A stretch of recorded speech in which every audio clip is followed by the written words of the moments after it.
Dave with Taboo Customs. This video today we're going to be taking a look at our kit to replace the lower control arm mounts on your Cherokee Dana 30. So obviously if we're developing a kit for this, we want to develop a kit that is stronger than stock, and there's a couple of reasons why we often will look at replacing the lower control arm mounts on the Dana 30s if you're going to wheel a lot. One is that we do see some catastrophic failures where we have seen a couple of times now that a lower control arm mount will completely rip off. Now a lot of times that's happened because they've hit something, either the front axle or caught a tire on a tree, and that's specifically what happened to this lower control arm mount here. Is the Jeep caught a tree, ripped off the lower control arm mount and the upper control arm mount, which we also have reinforcement kits for that as well, because that's more common than issues with the lower control arm mount actually. The other big thing that can happen with these lower control arm mounts is if you look at your lower control arm mount, it is an open C on the bottom. There's no gusset to the bottom, there's no skid, there's nothing there to kind of protect that lower control arm mount from rocks and stumps and different things. So you'll have what actually happened to this one here, because this happened before this got ripped off, is this lower control arm mount has taken enough damage, because this is a Jeep that does wheel a lot, and it's basically rolled over and rolled over the nut whenever it did that. So this is fairly common that we've seen in a lot of vehicles. So part of our goal is to avoid that. All right, so let's take a look at our kit. We've got one here that we've already assembled to show you. We've kind of gone in and of course copied a little bit of the design because it's got to be in a U shape. But what we've done is two different things. One, we've increased the thickness of the material. It's now 7 gauge material, whereas the stock brackets are about 10 gauge or so, maybe a little less. We've also gone in and we've added a skid to the bottom there to give it something to, one, support this C down more towards the bottom, but then also to take some of that abuse, and it will also help us in that now we'll be able to weld across the front of the axle and further strengthen this location, this mount. Okay, so when you get a kit, you are actually going to get 8 pieces. Here we're just showing you 4 for the one side. You will get enough pieces to do both the driver and the passenger side of the axle. The pieces are all CNC machine cut, and they are tapped and slotted so that they will fit together correctly whenever you put them together. We'll show you that in just a second. Now these parts here are different sizes because there is a bit of an angle to the lower control arm mount, so we've got all of that already figured out for you, and let's go ahead and let's put one together. Before we start assembling our kit here, one thing I do want to say is that this kit is reliant on the strength of your welds. This is a 4-piece kit, it's not formed. So if you are going to weld this together yourself, make sure that you are comfortable in your welding and you're willing to bet your life essentially on your welds. If not, have a professional that is experienced in welding weld this up for you and install it. So getting started with the install, there's a few things we would recommend having. One, we'd recommend using the lower control arm mount. This will help us for a couple reasons. We can kind of use this as a fixture to make sure both sides are aligned correctly and get our spacing correct. We'd also suggest using a small spacer or a very thin washer. Something 1/16 or less, we're actually going to use that to make a little space. Now you could do it without this, but the problem that typically you're going to run into is that when you go and you solid weld it, probably going to tighten up. So you're going to really struggle to get this in and out of there. With this and the way we have designed this, and that there's still an open area down here a little bit, you can, when you install this and you have that little bit of space in there, and the reason we left this open is to be able to install those lower control arms. If not, and you close this up, you box it in, you weld it solid, there's almost no way to clamp this down onto the lower control arm. So leaving that little bit of area open allows us to be able to do that. In addition, we're just using a regular bolt that came out of the Cherokee, and we'll go ahead and get started. As we get started, a big thing we have to make sure we do is we build a right and a left. Now these are mirrored images because they are angled inward, and if you build two of one side, they're going to both be angled one way or the other way. You obviously don't want that. So however you build the first one, build the second one the opposite way. Now since we've already built one and it's been a few minutes since we did that, we better make sure we do it correctly here. So what we would recommend is, like I said, using your lower control arm as a sort of a fixture. And we can look at the plates and make sure we put them on the opposite side now.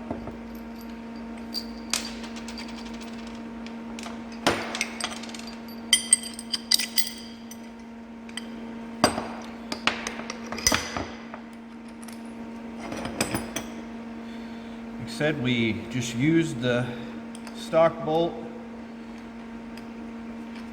small washer.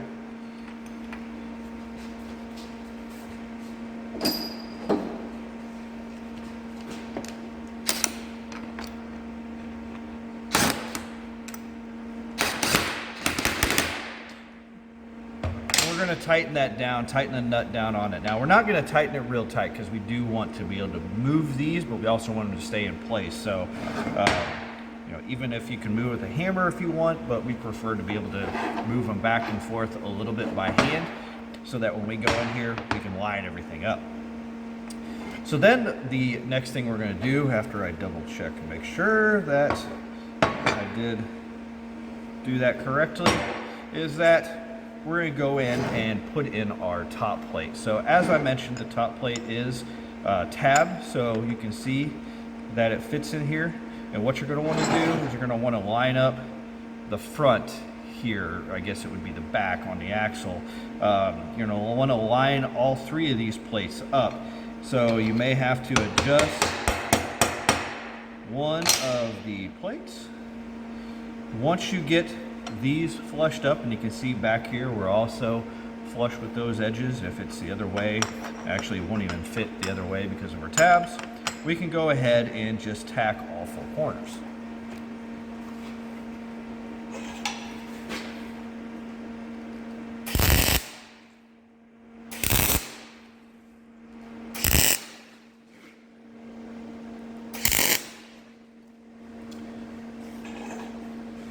So once that's tacked, we can flip it over, and we have a similar process here on the bottom. Again, it can't fit, it can only fit one way, and you can see that now you can put this in, you can flip it over, but you can see if you flip it over, it doesn't really fit well. You got this piece down here that sticks up, this corner sticks up, so we get this flipped, well, eventually the right way.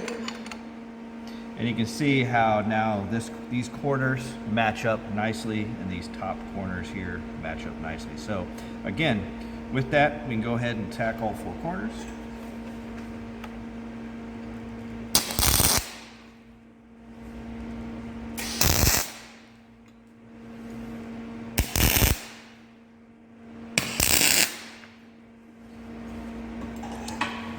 Okay, so at this point, you've got a couple of options. You can remove the lower control arm and weld it solid. Now, if I was going to do that, I'd probably put a little bit heavier tack on it. But if you have control arms like this that are like the ball and socket style instead of the bushing style, we'll actually go ahead and fully weld these. There's not enough heat that ends up getting transferred down in here to cause an issue. Now, if you had the bushing style, I might worry about it a little bit more, but it's honestly probably not an issue either. So we're going to go ahead and we're going to weld these solid on the outside, and then we'll take the control arm out and we'll talk about welding the inside.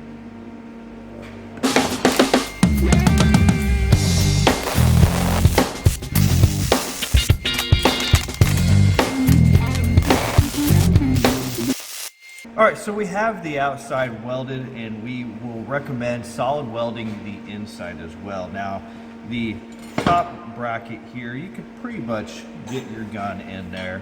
It's not an issue. This Lower bracket though can be a little bit problematic. So what we'll do is we'll actually weld here, starting here from the top, weld about halfway down on the inside, and then go on the inside of the bracket from the bottom and weld it the rest of the way.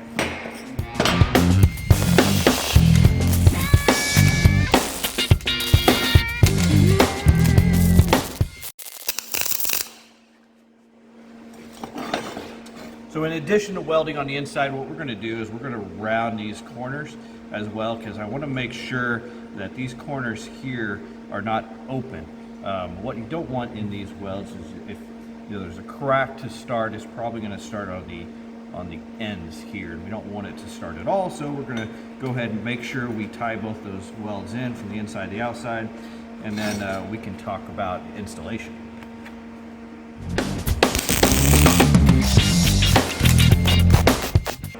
So we've got our Dana 30 now up on our weld table, and we're going to get ready to install our new brackets. Now obviously before we install our new brackets, we've got to cut the old brackets off. Now since on this axle one of the brackets has already been ripped off, the other one actually had already been cut off, so we didn't have any brackets to show you here, but we will talk about it a little bit. They're not too bad to get off.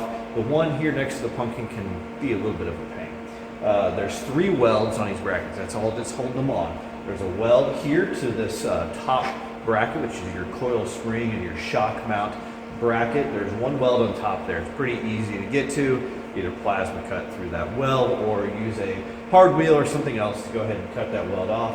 And then there will be a weld on each of the legs that go down here to the tube on the outside of the plate. Now, like I said, on the passenger side, not too difficult to get to. You can get to it pretty easy with a hard wheel or something like that. You get over to the driver's side, it can be a little bit harder. On this, we often, since we're not saving the brackets, we'll either cut the bracket and allow us to bend it over so we can get enough space to get in there to cut it off as easy as possible. Once you get that bracket cut off, go in and grind all of the welds smooth. You basically do not want any welds left over. You want a smooth tube. Obviously, if you do get a little bit overzealous, maybe with a cutting wheel, you do cut into the tube a little bit, more than you'd like. Go in, weld it up at that point too, grind it smooth, make sure you've got a good surface to weld to.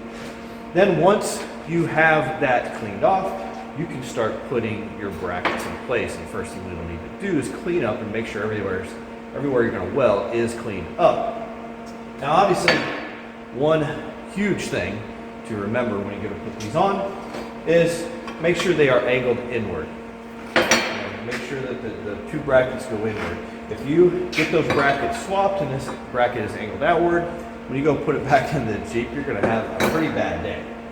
So make sure that these brackets are angled inward. And when you put these brackets up here, the angle of the bracket will pretty much, as long as you built it correctly, will be set correctly based on the cuts in our plates. What you will need to do is go in and locate this left to right on the axle. And to do that, you need to measure off the inside of the mount, basically where the control arm is, to this surface here on the upper bracket for the coil spring. And you'll want to be 5/8 of an inch off of this mount here. So now with that located, you can mark out the mount, go in and clean all the areas up, make sure you clean it up so you can get a good weld. And what we're going to do is make sure you clean all the area around where that's going to hit, because we're going to weld as much as possible down here from this bracket to the axle. So basically, anything you can get to, you're going to want to weld. So now what we're going to do is we're going to go ahead and get our brackets tacked up on the axle and weld it up solid.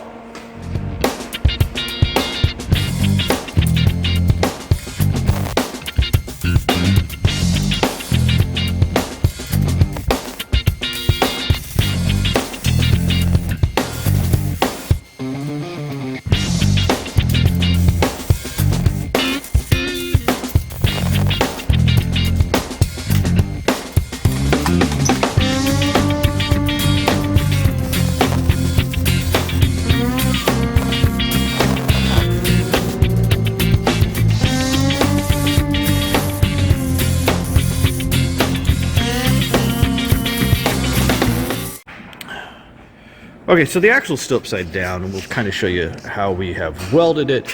You'll see that, you know, both the outside of the mount, both sides solid welded here across what would be the front of the axle.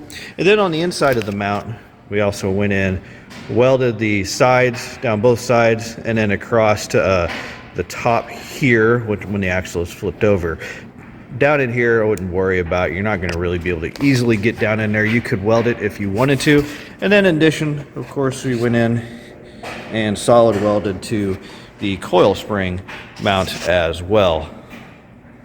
Once you get to this point, basically go in, clean up spatter. You're really going to want to make sure you don't have any spatter on these surfaces here, because as you slide into your control arms, you'll want to be able to slide them in easily. One more thing to discuss with this before we move on. There's a question I do get sometimes, and that is, being that this kit here just has a hole for the lower control arm, can I use it on a TJ Dana 30? Now the TJ Dana 30 has pretty much the exact same design. However, there's one major difference on a lot of those TJs out there, is that the lower control arm, or the control arm for the TJ, the way you adjust the that control arm is you'll have an eccentric washer and a bolt on the lower control arm that you can actually turn. Now obviously that wouldn't work with this. You know, we don't have the piece in there. We're looking at making a kit for that. We eventually probably will, but at the time of doing this, we don't have that. So can you use these on a TJ? The answer is depends still. So if you do have lower control arms that themselves are adjustable, can screw in and out, then this kit will probably still work for you. But if you have a stock or a solid lower control arm, I would still recommend that you stick with that eccentric washer, so that you can be able to make sure that you can align that axle correctly. Now, if you've got them cleaned up, it's just time to prep, prime, and paint those. That pretty much does it for this install. If you are watching this video and you're interested in a set of these, or if you have some questions, you can find us on taboocustoms.com. They'll be available there. We also sell on several of the major e-commerce platforms out there as well, so you can probably find them there.